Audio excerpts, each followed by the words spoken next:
Hey guys, welcome back to a new video. So in today's video, I want to finish up the AE86 door as well as the trunk lid. In order to do that, I'll have to go grab the trunk lid and do a little bit of body work on that, and then we're going to coat each panel in epoxy primer, and then probably 2 or 3 layers of high build to kind of get a nice base for block sanding. If you all have not seen part 1 of the bodywork videos, I'll try to put a link right here if I can figure out how to do it. If not, just go to my channel. It's the most recent video that I've uploaded. That's part 1 of bodywork. All right, let's go ahead and get started.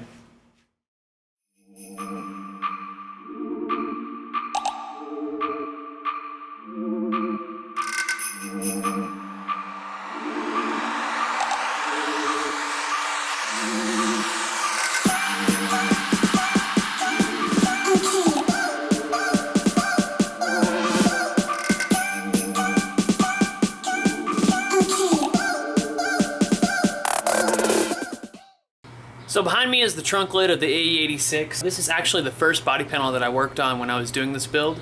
So there's quite a few imperfections that I didn't quite get right the first time around, and let me show you what I'm talking about. So the bad portion here is right around in here where I did some body work. You can see that that's not a feather edge and it's not sanded out quite right. There's also a little bit of a dent right here too that I kind of need to hammer in a little bit better than I did previous. You can also see a dent right here. I don't know if it'll show up on the camera. Right there is a little dent that needs to be kind of worked in. Just some little things that have to be done on this trunk lid before I can move on to the next stage. So the plan here is to scuff up this trunk lid and fix all of those problem areas that I just showed you.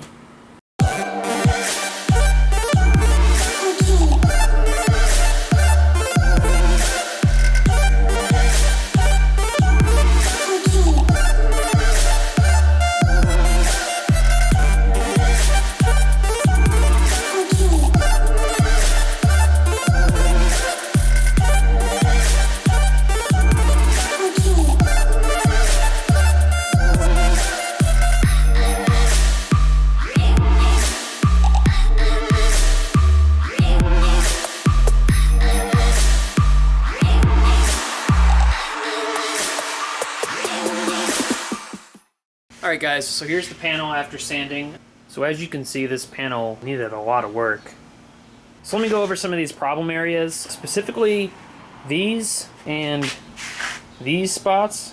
When you see metal like this, that means most of the time. Now around the edges, it's a little bit different. More than likely you see metal there is just because the sandpaper caught it a little bit more than the rest of the panel. But this means there's a high spot, so the metal is actually up a little bit higher than all of the rest of the primer. So when you're sanding it down, the first part to go is this, because it's higher or above everything else. Now this spot right here, I don't know if you can see on the camera very well, but this is actually primer that still has not even been sanded. So basically what this is a dent in, and then all the way around it is high. Think if maybe something backed up into this spot, pushed it in, so there's a dent that goes in, and then the outside edge of that dent is a little bit higher than everything else. That gives you this sort of area where this middle portion is not sanded at all. That's still primer that hasn't been touched, but the outside around it is sanded down because this is actually a high spot. So that's your textbook example door ding. So this area right here and over here, these are all high spots. And this was actually body work that I did previous when I first did this panel. As you can see, I definitely needed to do a lot more. I've already kind of hammered these high spots down with a body hammer. As you can see here, you just kind of tap them down.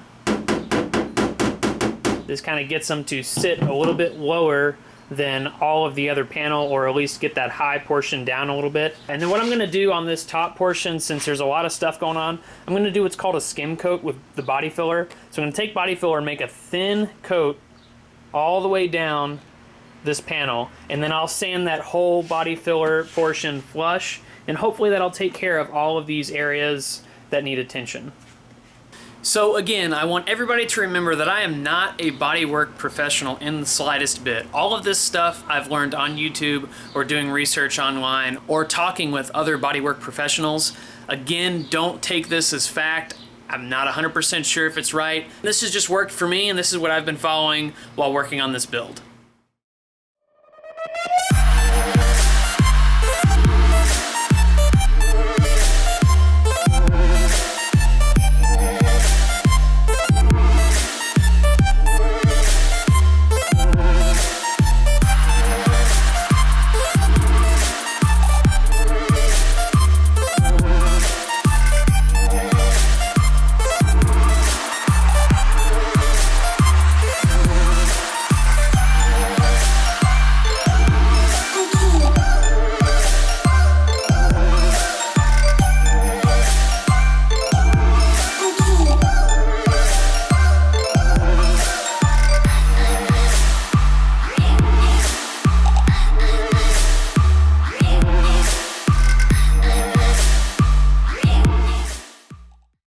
Alright guys, so I made a huge mistake. So the temperature outside greatly affects the cure time of body filler, and I knew this a while ago, but I just, for some reason today I wasn't thinking about it. And when I went to go do the skim coat on this trunk lid, I mixed a lot of body filler up and it cured very quickly. So I had a very thick layer of filler on top of this trunk lid. I mean, as you can see, all of the dust over here, that's just some of it. I got some swept up on the ground over here. I've already thrown some away. So there was a lot of body filler on here with that skim coat. It's not supposed to be that much. It's just supposed to be a nice thin layer that you can sand out and make flat. Unfortunately, like I said, it's super hot outside today, so the body filler cured probably 2 or 3 times faster than it usually does. It caught me off guard, so I had to hurry up and put it on there. Once it's on there, unless you take a grinding wheel and grind it all off, and I didn't want to do all that, so I've just been out here sanding, and it's getting pretty close. As you can see, there are still some high spots, but I've been feeling with my hand. They don't feel as dramatic as they did earlier, so I'm thinking some of it's kind of leveling out. So I just got to keep sanding, and eventually we'll move on to epoxy primer and high build.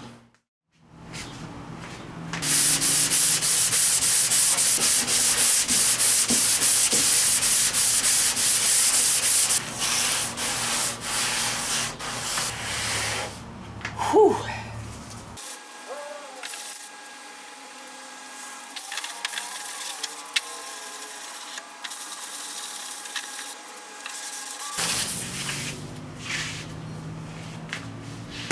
Alright guys, so the panels are pretty much done. I need to clean up the table and the floor because it's all super dusty.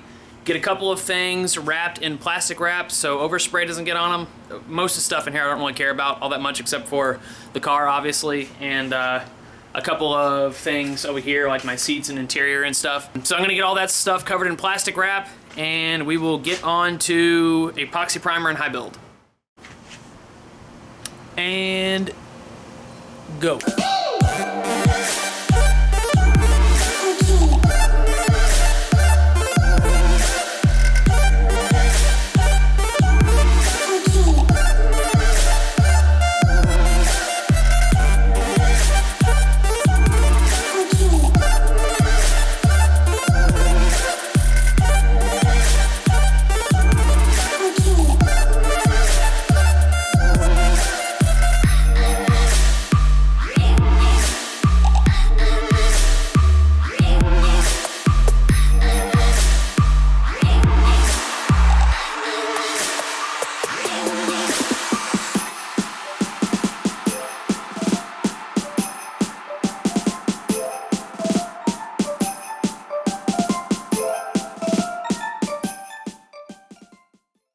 So I got my cheap paint booth kind of set up. Anything that I didn't want overspray to get on, I put something over, as well as the car. I just threw a big piece of plastic over it. That should be fine for right now. Again, a lot of this stuff in here, I really don't care if overspray gets on. When you work with automotive paint or paint in general, you kind of want to have a nice airflow. You don't want the fumes to get all caught up in wherever you're working. I've got 2 fans on blowing air out the garage and the garage partway open, just so the fumes have a place to kind of go. I know the way that I have everything set up in here is pretty cheap, and that's not the right way you're supposed to do it, but for me, that's pretty much all the options that I have. When I finally get done with all of the body work process and I actually get to the painting portion, I'm either going to be taking this car somewhere to have a professional actually paint it, or I'm going to paint it in here, and if I decide to do it in the garage, I'll be moving everything out of the garage, putting up plastic sheeting around the whole inside of the garage, and try to make a legitimate temporary paint booth. I'll also end up building probably something at a 2x4 that'll go under all of the garage here, and I'll have 2 spots for fans, and I'll also put some filters in there as well, so any of the fumes that are in the garage will get filtered before it goes out into the outside air. Alright, so now we're going to mix up some paint. First, we're going to mix up some epoxy primer. I've got these paint cups.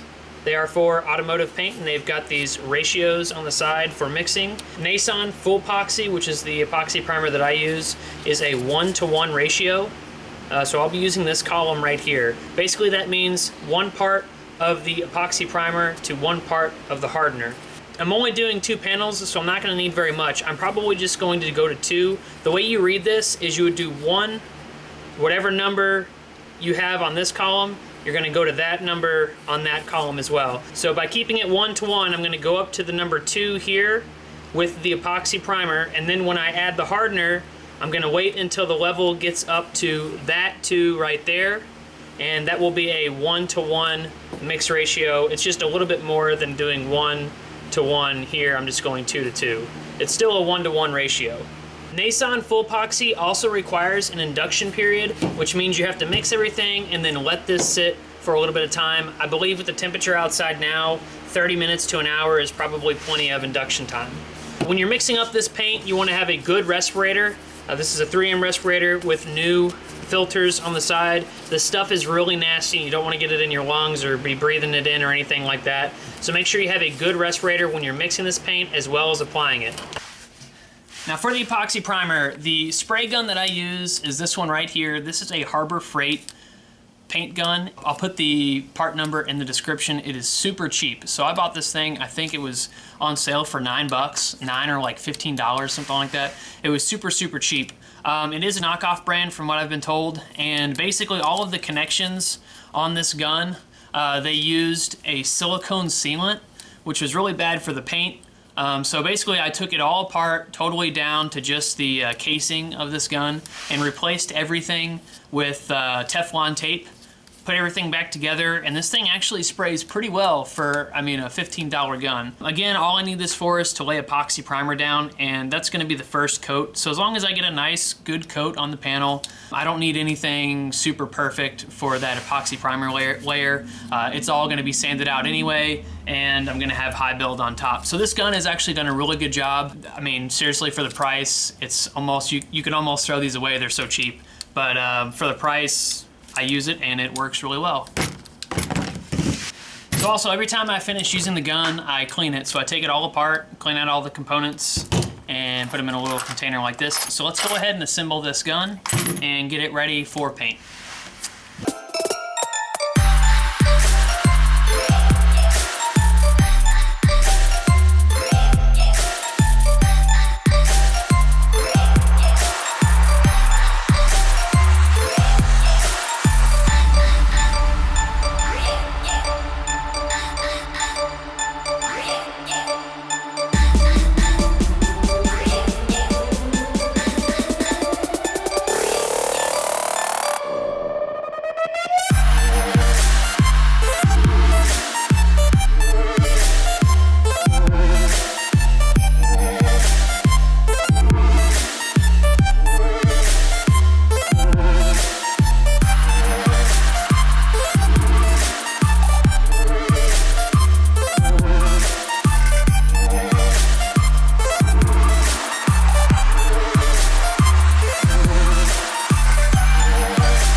Hey guys, so I've given the panels a couple hours to dry and they didn't turn out quite the way I wanted them to.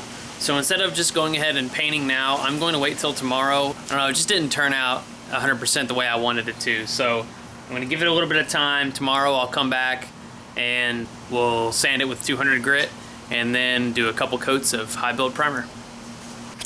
And we're back in the garage. So I lied earlier. I think I am actually going to come out here and put a couple of coats of high build on each of these panels.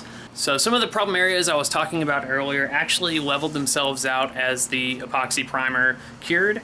So I think it would be a good idea if I can run out here real quick, get a couple coats of high build on here. That way it'll have all night to cure and I won't have to wait a whole nother day to get the process done.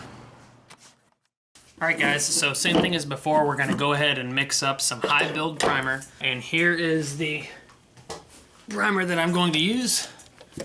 This is Nason SelectPrime 2K.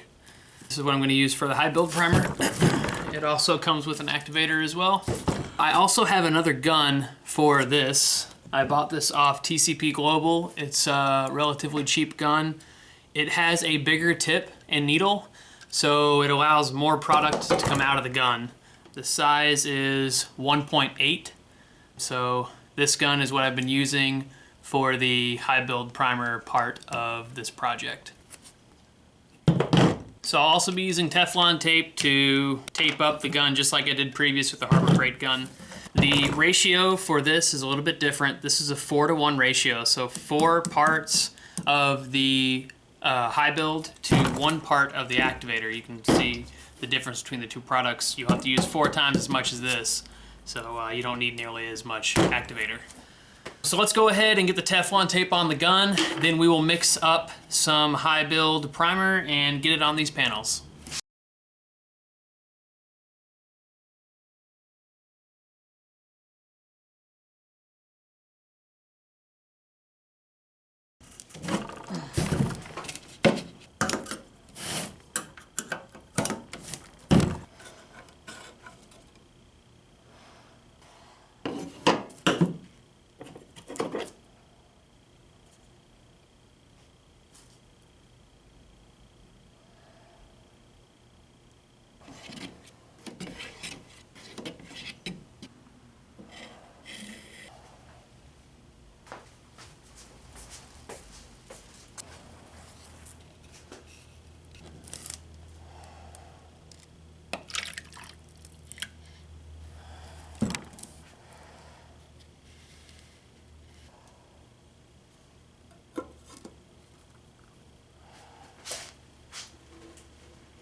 Well guys, that's it for part 2 of the AE86 bodywork video. I hope you all enjoyed it and maybe learned something throughout the video. Hopefully the next AE86 video will take these panels and all the other panels that I have for the car and mount them back onto the AE86 so we can start the process of block sanding. This project's finally coming together and I'm getting super excited to get these panels back on the car. If you all have made it this far in the video, comment BS86 so I know who's sticking around.